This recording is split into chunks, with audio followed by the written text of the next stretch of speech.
Seperti embun pagi, sabdamu menyegarkan jiwa kami yang kering. Sabda Tuhanlah jalan kebenaran dan hidup, tuntun kami hingga selamanya. Ibu bapak, saudari-saudara yang terkasih dalam Kristus, kita merayakan pesta pembaptisan Tuhan. Dalam peran ini kepada kita, Tuhan memperdengarkan suaranya.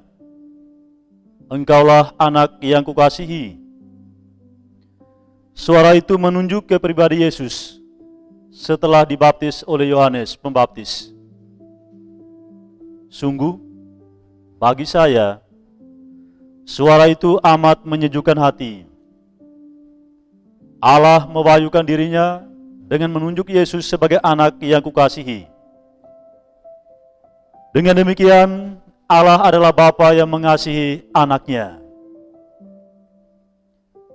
Relasi kasih ilahi sempurna dinyatakan kepada manusia. Allah tidak hanya menyatakan dirinya sebagai Bapa bagi Yesus, tetapi juga menyatakan dirinya utuh, sempurna di dalam Yesus. Kepadamulah aku berkenan. Suatu pemakluman diri total hadir dalam diri Yesus untuk manusia.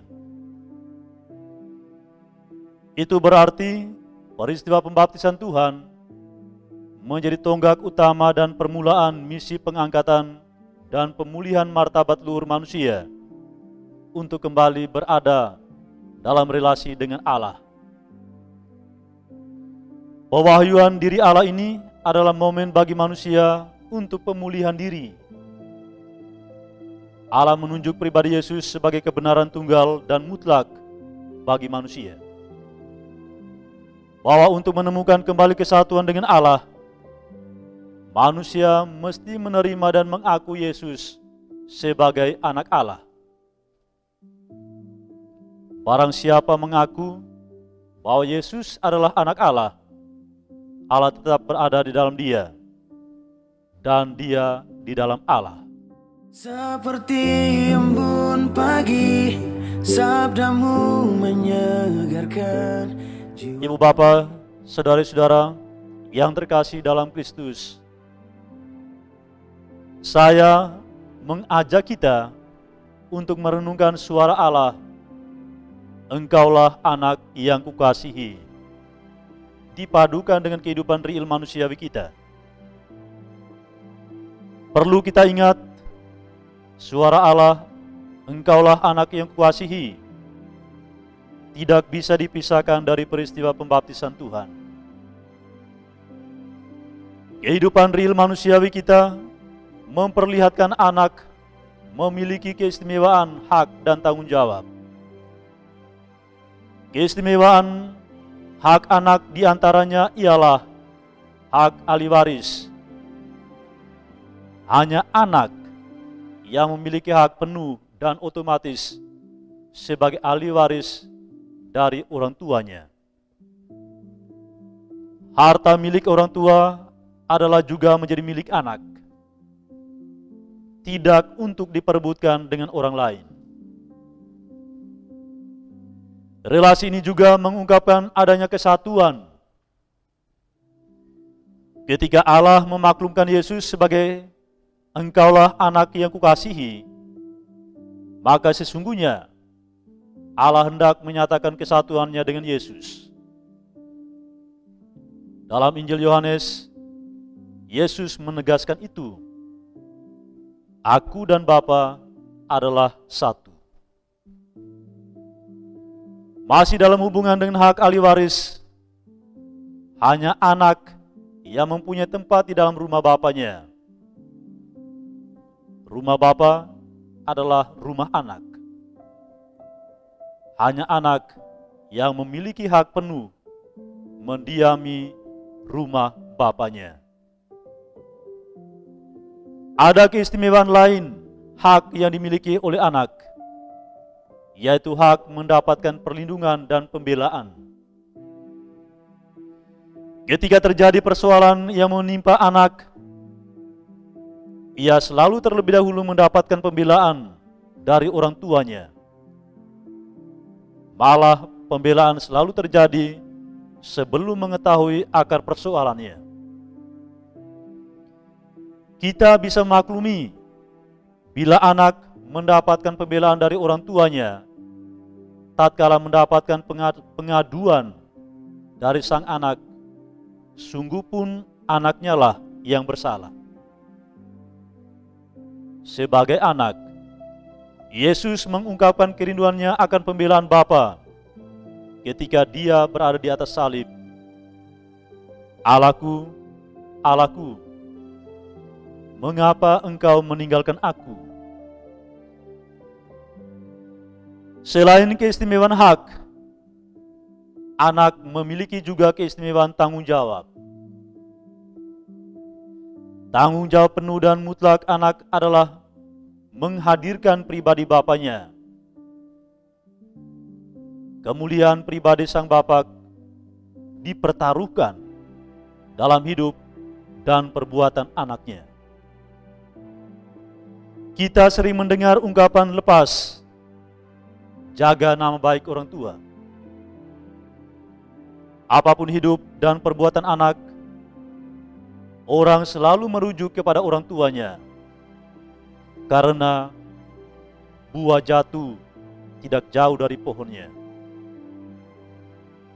Sebagai anak, Yesus menghadirkan Allah dalam hidup dan karyanya. Allah adalah kasih, maka itulah kehadiran dan karya Yesus. Dan di Taman Getsemani, dia menegaskan secara radikal, "Ya Bapakku, jikalau engkau mau, ambillah cawan ini daripadaku. Tetapi bukanlah kehendakku, melainkan kehendak-Mu-lah yang terjadi." Sabda Tuhanlah jalan kebenaran dan hidup. Ibu bapak, saudari-saudara yang terkasih dalam Kristus, siapakah kita di hadapan Allah? Dalam kisah penciptaan, manusia adalah makhluk ciptaan yang diciptakan Allah menurut gambar dan rupa Allah sendiri. Allah menganugerahkan kepada manusia gambar dan rupanya. Ini martabat luhur dan ilahi. Mestinya manusia sudah menghidupi martabat luhur dan ilahi itu. Akan tetapi, bukannya menghidupi martabat luhur dan ilahi itu, manusia malah hidup dalam kefasikan dan keinginan-keinginan duniawi. Demikianlah manusia menyangkali dalam perbuatannya martabat ilahinya. Bila kita merujuk pada kisah penciptaan, maka manusia sesungguhnya telah memiliki keistimewaan dalam hak dan tanggung jawab. Namun oleh perbuatannya yang menyangkali martabat luhurnya itu, manusia meninggalkan keistimewaan-keistimewaan itu. Manusia menghilangkan jati dirinya sebagai gambar dan rupa Allah. Itu berarti juga manusia semata hanya sebagai makhluk ciptaan, makhluk alamiah. Nasib makhluk alamiah seperti makhluk-makhluk lainnya berujung pada kebinasaan total. Tentu saja akan menjadi karya mahal luhur untuk memulihkan kembali manusia di hadapan Allah. Manusia sudah menjadi mangsa dosa, maka manusia sendiri tidak sanggup untuk melakukan karya itu. Satu-satunya yang dilakukan oleh manusia ialah berharap kepada Allah.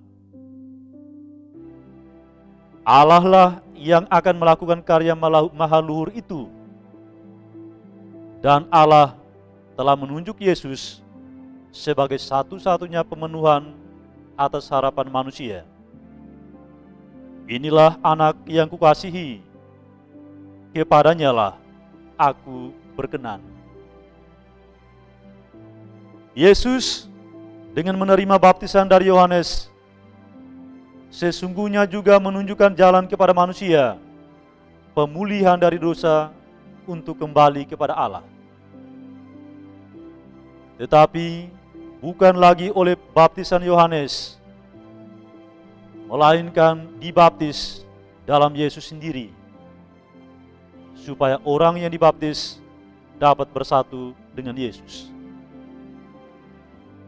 Kita diselamatkan Allah bukan karena perbuatan baik yang telah kita lakukan, melainkan karena rahmat-Nya, berkat permandian kelahiran kembali dan berkat pembaharuan yang dikerjakan oleh Roh Kudus.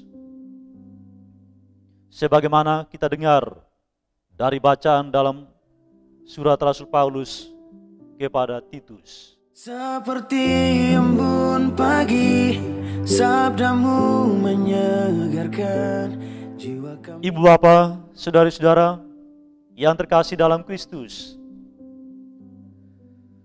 sudah jelas bagi kita bahwa dengan dan oleh pembaptisan kita telah bersatu dengan Yesus. Oleh kesatuan kita dengan Yesus, kita telah mengenakan kembali martabat yang jauh lebih luhur dari martabat saat manusia diciptakan, yaitu sebagai anak-anak Allah yang dikasihi oleh Allah. Kita menjadi anak-anak Allah karena kesatuan kita dengan anaknya Yesus. Beberapa pesan untuk kita ialah: pertama, kita menerima dan mengenakan martabat maha luhur sebagai anak-anak Allah oleh karena kesatuan kita dengan anaknya Yesus. Maka hal yang mendasar dan mutlak kita jaga ialah kesatuan kita dengan Yesus. Jangan memutuskan kesatuan dengan Yesus untuk kepentingan apapun dan alasan apapun. Memisahkan diri dari ikatan dengan Yesus berarti juga melepaskan, menanggalkan martabat kita sebagai anak-anak Allah. Kedua, karena kita telah menjadi anak-anak Allah, maka kita telah menerima keistimewaan hak dan tanggung jawab dari Allah. Berharaplah dalam kebanggaan iman untuk selalu mendapatkan perlindungan dan pembelaan dari Allah, yaitu pengampunan dosa. Menjadi ahli waris Allah, yaitu hidup kekal, hidup yang dipunyai oleh Allah, serta akan mendiami rumah Allah yang Yesus sendiri telah katakan, di rumah Bapakku ada banyak tempat tinggal. Dan tentu sebagai anak-anak Allah pula, kita memiliki tanggung jawab untuk memuliakan Allah dengan hidup dan karya kita. Allah adalah kasih. Kita menghadirkan Allah dalam diri dan hidup kita dengan mengasihi. Paulus mengajak kita untuk rajinlah berbuat baik.